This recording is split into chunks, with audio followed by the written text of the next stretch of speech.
Getting ready to start our post-race press conferences down here in the Chris Economaki press room. If we could get everyone in place.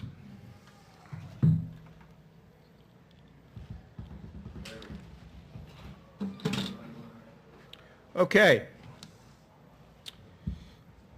Our race runner-up for today's 19th annual Crown Royal presents the Curtis Shaver 400 at the Brickyard, powered by Big Machine Records, is Kyle Busch.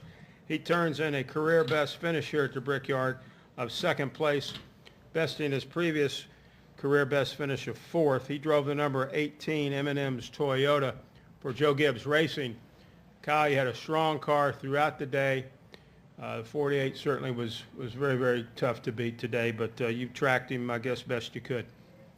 Yeah, we did. We had a really good race car today. Dave and the guys brought a phenomenal piece here from the Joe Gibbs Racing Shop, and we worked on it well this weekend, and we felt like unloading right off the truck. It was pretty good, felt pretty comfortable. The laps in a Nationwide car, my Monster Energy Camry there, I think helped a little bit, but also just having a good race car over on this side helped out too. So can't say enough about the effort the guys put in just for our best finish here, our best run.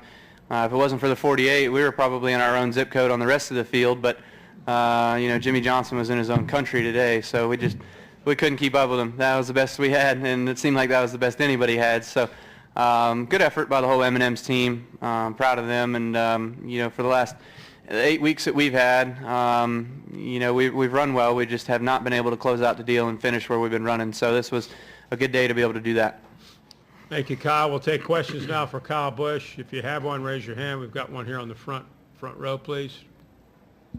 Kyle, have you had a race this year where a guy could take off on the restarts and just zoom away like he did?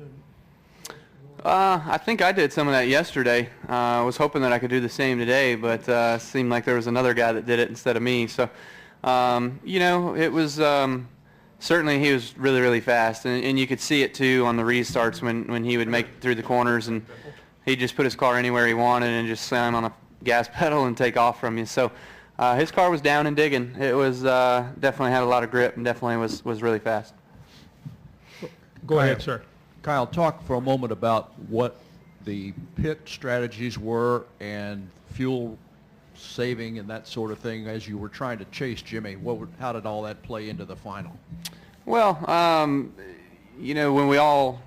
the caution came out before our window, but it was only 2 or 3 laps before our window, so everybody was going to pit and then try to go the rest of the way. And then there was a few cautions in there that really long caution that gave everybody the fuel that they needed in order to go the rest of the way. So just tire strategy kind of played into the role of what guys were going to do on pit road, whether it was going to be 4, whether it was going to be 2.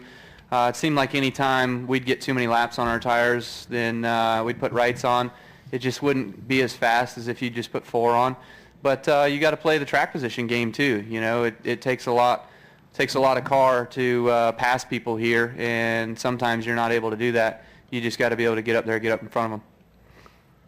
We're also joined by our third-place finisher in today's race. That's Greg Biffle. Good job, Bill. And Greg drove the number 16 3M Ford for Roush Fenway Racing. His third-place finish here today equals his best finish ever at the Brickyard.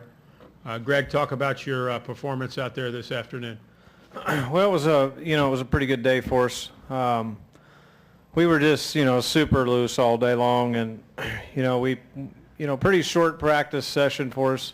Pretty compact, and toward the end of practice we put a different package in our car that seemed like it had pretty good speed on the lap tracker, but was a little bit free, and we thought that might be good for today if it was going to need the car to turn. So we decided to race that package and just really loose all day. So made it difficult after about 4 or 5 laps of my car to start to get real loose. And we did 2 tires there at the end. I thought that a lot of people would do 2 tires, and it turned out most everybody did 4. So that hurt us a little bit, but still we ended up third, and kind of flattened off. That caution right there probably helped us, helped the tires equalize, and when we fired off again, then we were able to maintain. So, we'll go back to the drawing board on what we got. We got a test tomorrow, and then, Pocono and Michigan. So we'll keep working on it.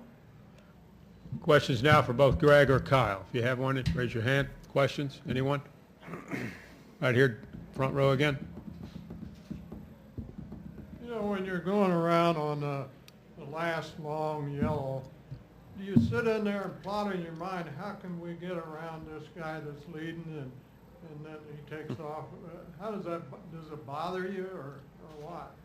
It didn't really matter if you're in front of him or not. He was going to pass you at about 4 or 5 laps anyway. So his car was just, really, really good, So sometimes you don't want the guy behind you, If inevitably he's going to pass you no matter what, sometimes it's not an advantage to be in front of him, be honest with you, because, it puts you in position for more guys to be, battling with you than the one. But, he ran me down in 2 laps from 25 car lengths, so I don't know about Kyle. He was a little better, but still looked like Jimmy was pretty fast. Any additional questions? Kyle, Greg, thank you. Thanks. Thank you. Good effort out there. We'll see you at Pocono.